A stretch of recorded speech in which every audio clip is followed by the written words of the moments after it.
Hello, welcome back to Marshmallow Reads, or welcome if this is your first time here.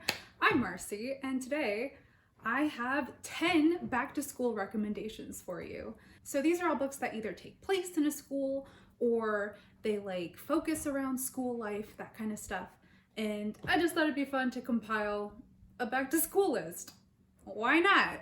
So the majority of these books take place in high school, and at the end of the list I have two that are higher education, so one university, one grad school, but we'll get there.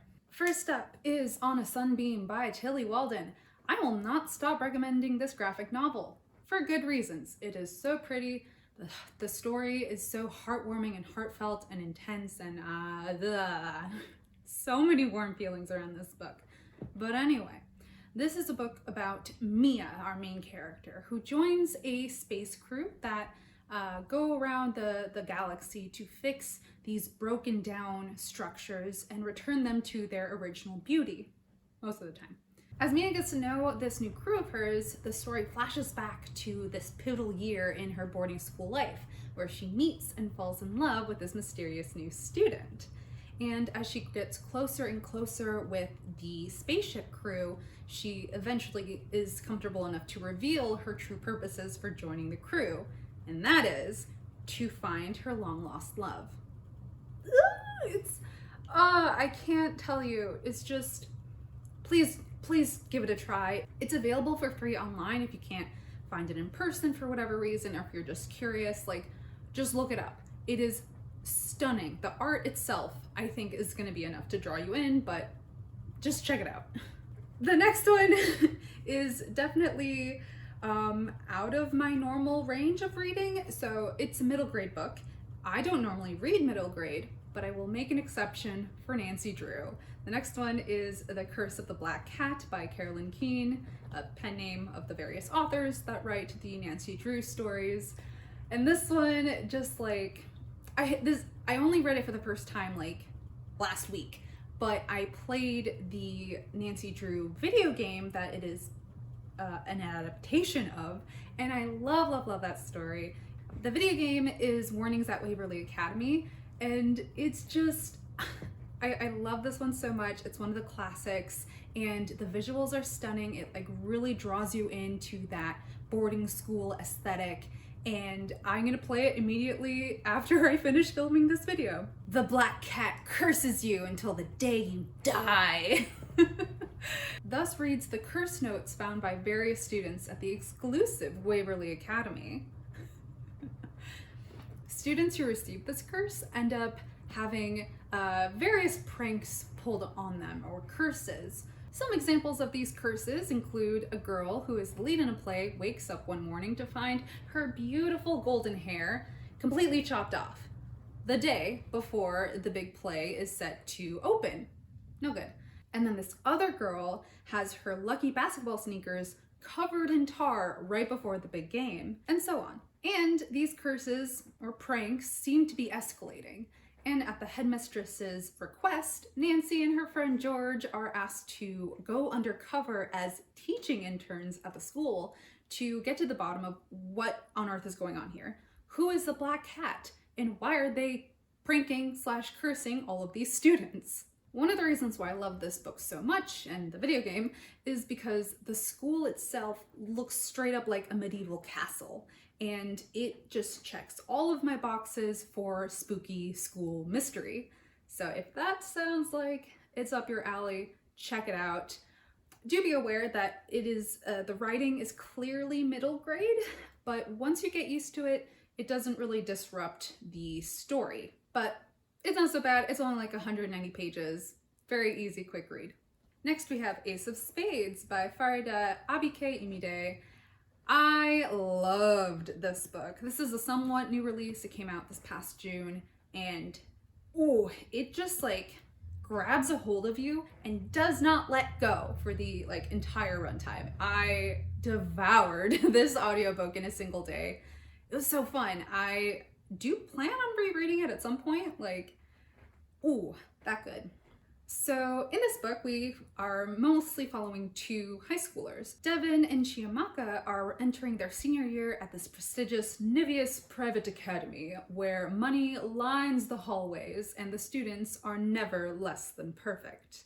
And things seem to be going really well for them. Chiamaka has been named the head prefect and she's getting ready to be accepted into all of the big name universities. And Devon is a promising musician who's hoping to get into Juilliard. But then, very soon into the school year, this mysterious texter, anonymous person, Aces, is kind of doing their best to ruin their lives. They are sending out these messages to the entire student body to reveal some of Devon's and Chiamaka's dark secrets.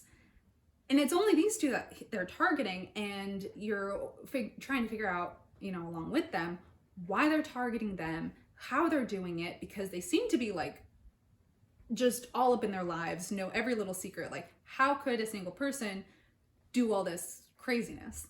It was so interesting and fun to unravel this mystery with Chiamaka and Devon, and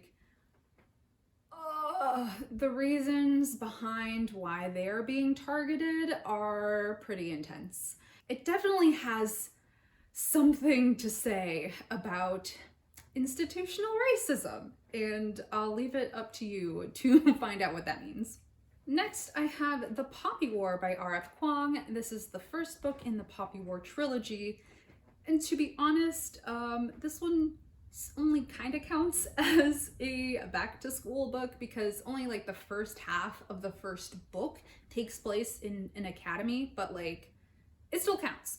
Rin is a war orphan whose only thing to look forward to in life seems to be the honor of being married off to someone wealthy and gross, just so her opium smuggling adoptive family, who does not care about her, can continue their expanding of their criminal enterprise. But there is a sliver of hope, just a tiny one. If Rin can somehow pass the Keiju, this massive empire-wide test to find the most talented students, youths in the country, then she has a chance to attend one of the academies. And through a lot of blood and sweat and determination, she passes it. And everyone, even Rin, is completely shocked. But unfortunately, her problems aren't immediately fixed just by getting into these academies. And she did so well that she manages to get into the top academy, Sinigard. This is the most elite military academy in all the land. But when she gets there, she is immediately targeted by all of the students because of her dark skin, her impoverished background, and her gender. But then, war breaks out in the middle of their schooling. The entire empire is at war now in another Poppy War. And it does not go well for Rin and her schoolmates. So this is an epic historical military fiction that is inspired by the bloody history of China's 20th century. And if that sounds good to you, I highly recommend this one. Next up, something different. This is Orange by Ichigo Takano, and I originally found the story through the anime, which is beautiful and lovely as well, but the manga is also fantastic. And unlike a lot of manga series, this is actually really short. It only has 6 volumes in total, maybe one other extra volume.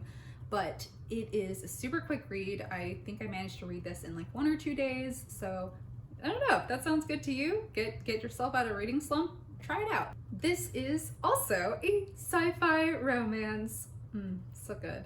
So one day our girl Naho is starting the 11th grade and she receives a letter addressed to her from her future self from 10 years in the future. Her future self is begging her past self to take care of this boy, Kakeru, who is about to transfer into her class. Through these letters, Naho learns that she is the only one who can save Kakeru from this terrible future that this future self is telling her about. And the rest of the story is Nako and her high school friends trying their damnedest to save Kakadu from his fate.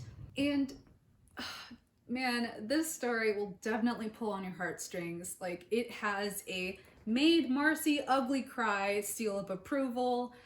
I love this one. I'm probably gonna reread it at some point in the future. Like, it's just so beautiful and so sad, and like, the ending in the I don't want to get into spoilers. So yeah, check it out. Next we have Radio Silence by Alice Oseman. First off, I highly recommend reading this if you are in late high school, early college, like especially if you're in that age range, but even if you're not, like a little bit older or even younger, check it out. Like, I read this in like middle of grad school, still in it, but like when I read it, it hit me hard. Like, I definitely resonated with it in the story that it was telling. So yeah, if you know the education system, I recommend this one. What if everything you set yourself up to be was wrong? Like, what if who you thought you wanted to be as a person was completely off? Maybe you're basing that off of what your parents want you to be, what your teachers, what your school wants you to be, and you're not really taking into consideration your talents, your skills, your loves, and what you want to be. Well, that's kind of what Frances, the main character of this book, has to deal with. So she has been a studying machine all throughout school, and she's reaching the end of her high school career, getting ready for university. And she has only had one goal in mind, and that is to go to Cambridge University to study English literature. Like, I don't know, that sounds like a pretty admirable goal. Like, she seems to like English literature as a topic, and going to Cambridge would be massive for her. And that's all fine and dandy, but what if that's not what she actually wants to do? What if she figures out that she wants to do something else? What does she do then? And along this journey of self-discovery, Frances makes a friend in Aled, and for the first time ever, she feels like she can be her true self. And that's fantastic. And yeah, and through this, she's able to finally tell someone about her obsession in making fan art for this like weird, kind of obscure podcast, Universe City. And it's so heartwarming. And I love that the main relationship of Frances and Aled is platonic. Like, they are not getting romantic here, and it's just a very good friendship between a boy and a girl, and it's so good, and their friends around them are also very good, and there's also like a missing person mystery thrown in there as well, and I loved it. The story is just, it felt so real and so nuanced, and it's fantastic. So if you have not checked it out yet, do it. And of course, because I talked about Radio Silence, I'm obviously going to talk about another Alice Oseman series, Heartstopper. Okay, yeah, I know. I'm talking about Heartstopper again. Don't look at me like that. Go read it, and then you'll understand why I must stan. But anyway, if you have no idea what I'm talking about, Heartstopper is a series that follows two boys. Charlie, who is a high-strung, openly gay overthinker, and Nick, who is a cheerful, soft-hearted rugby player. They meet at this British all-boys school, and their friendship quickly blossoms. And then it turns into something more, and it is so cozy and good and just mwah. Like, just my heart. This series tackles so many tough real-life things, like being bullied at school for being gay, or discovering you might not be as heterosexual as you thought you were, or like coming out to your family when you know not all of them are going to be accepting of you. Like, just so much of that and more. But don't worry, even though there's a lot of tough topics in this series, there's also just an abundance of love and true friendship and support that really makes it all worth it. So Check it out. You can find, I think, volumes 1 through 4 in hard copy now, maybe just 1 through 3. But you can also find the webcomics online. That's how I read, I think, most of this. So super easy to find. Check it out. Okay, quick one. Never Let Me Go by Kazuo Ishiguro. Oh wait, I have it. Next is a quick one, Never Let Me Go by Kazuo Ishiguro. This still is one of my favorite books of all time. I read it like legit over a decade ago. Do need to do a reread, but it's still seared into my memory and my heart, and it's so good. I'm not going to give too many details, but this takes place in Halsham? Some tiny, pleasant English boarding school off in the countryside. And the students are kept pretty far from the city's influences. They're very isolated within its own tiny little community. And the students are trained in arts and literature, but curiously, they are not taught a single thing about the outside world. And they're barely even allowed to interact with it in like any way. So you're thinking, now why could that be? Why isolate these specific students? Well, I'm not going to tell you anymore because the fun part is figuring that out for yourself. So it's good. It's good. I promise you it'll be worth it, and you might cry. Okay, so all of those were taking place in like high school-ish years. The next two are going to be higher education, and the first one is The Name of the Wind by Patrick Rothfuss. So this chunky boy is a big name in high fantasy. You probably have already heard of it, but in case you haven't, know that it's not perfect. It has some flaws, but I can't get over the mysterious and magical fantasy university where much of this story takes place. I also will warn you, it is, I think, part of a trilogy, but only the first 2 books are out, and we don't really know when the next one's coming. Our main boy, Kotha, is a magically gifted young man who grows to be one of the most notorious wizards in his world. But part of his story takes place in this legendary school of magic, and like, this place is massive and fancy. This place has 15 different buildings housing the various disciplines taught at the university, including sympathy, artificery, alchemy, and naming. But by far, my favorite place at this school is the archives. Their library, basically. And this is a quote about the archives. No windows, no decorations, and only one set of great stone doors. 10 times 10,000 books. Just stuffed with books. And like, because there are no windows and fire plus books equals bad, you have to bring your own lantern and be severely careful with it. And it's this massive like tomb-like structure is just a maze, a labyrinth. And there's so many nooks and crannies here that there isn't a single librarian or caretaker here who knows what all is in this place. Like, there are just too many books to keep track of. And good luck trying to find any one specific book in here without like a little bit of magical help or anything. I wish I could vacation there.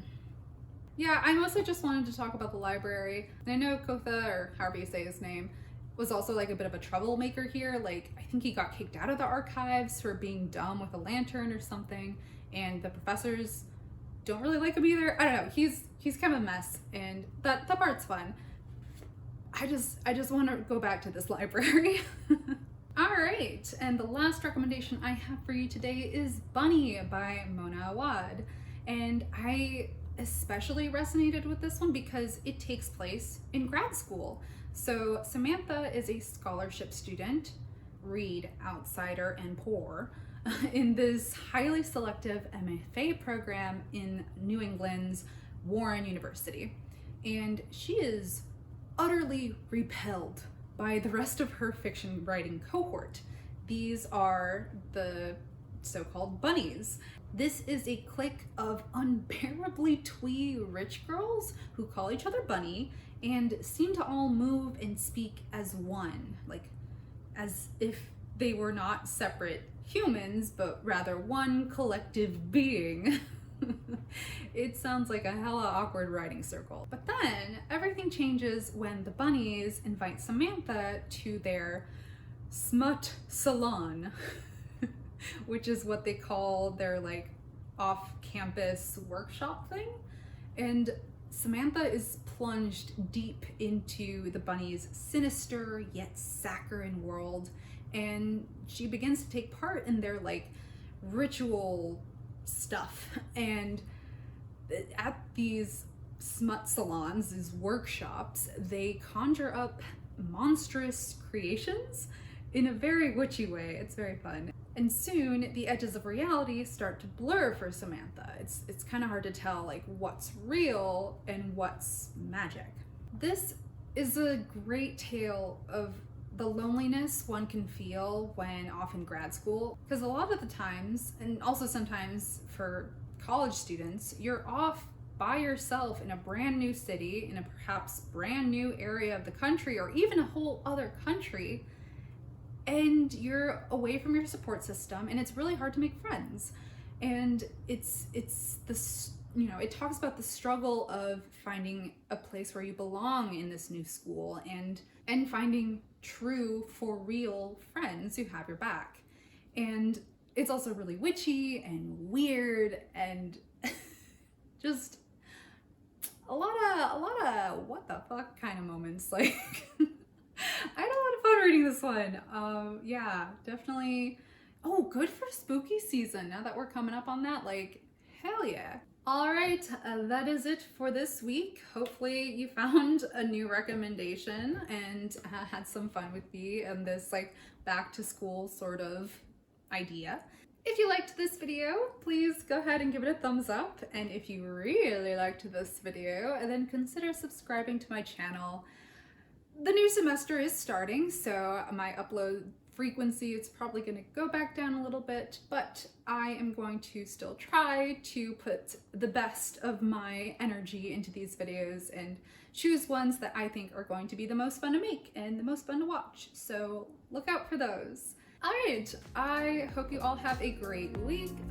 Do something nice for yourself. Do something nice for someone else. Whatever. And I'll see you in the next one. Bye.